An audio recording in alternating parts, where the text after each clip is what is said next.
You're about to see the opioid crisis from the view of a first responder. It requires split-second decisions. CBS 46's Keith Whitney shows us Canton police officers' body cam footage as they rolled up on a life-and-death emergency.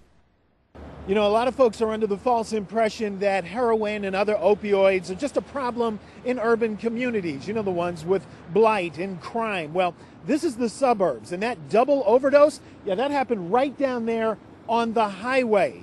We want to warn you that the pictures you're about to see are disturbing. At least they should be. It is just after 9 o'clock Monday night, and we're looking through the unblinking lens of Canton police officer Danny Mendoza's body cam.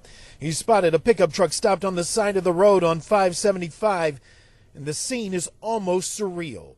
Two people unconscious on the passenger side of the pickup truck, one of them close to death. 324, 342. I think I'm going to need an Narcan here. Mendoza knows right away that the man and woman are victims of an opioid overdose. He begins chest compressions on the woman. A moment later, 324 to any unit. He's joined by other law enforcement officers and Good Samaritans.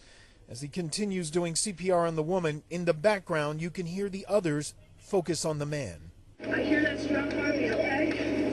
Come on. I got you.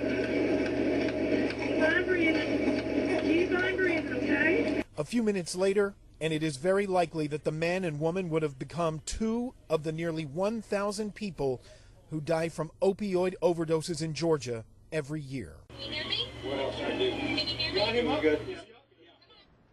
And that was Keith Whitney reporting. With me now is Sergeant David Collins. He trains Marietta police officers about fentanyl. We watched that body cam video, and I was just asking you, this is happening now more often. You said it's not quite yet, but it is coming. It's coming. It's happening. I mean, the Atlanta metro area has over 6 million people that live in it.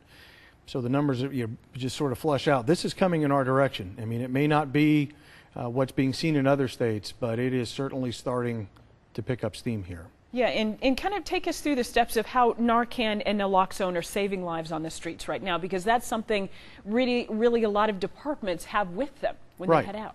Our department is in the process of procuring some ourselves. And so if you look at it, an opiate overdose occurs, and there are certain physiological things that happen.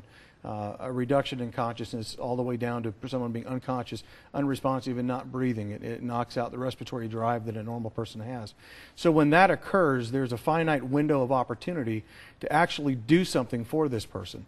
Beyond 6 minutes, you start getting into problems with irreversible brain damage and even death.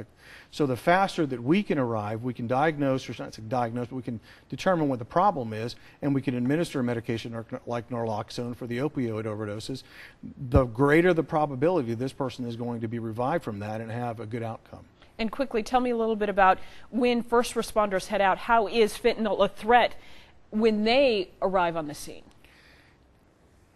Fentanyl, being as powerful as it is small in such small quantities, even a small amount, and speaking with our colleagues from the GBI, something as small as a grain of salt is enough to put an individual my size, a 250-pound person, unconscious and unresponsive and in need of medical attention.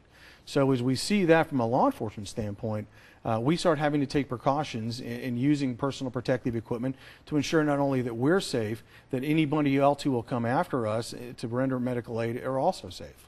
Sergeant Collins, thank you for your time. We do appreciate it. Stay safe on the streets out there. Thank Certainly. you. Well, still ahead, stay with us. We will look at one safety net available for addicts who kick the habit.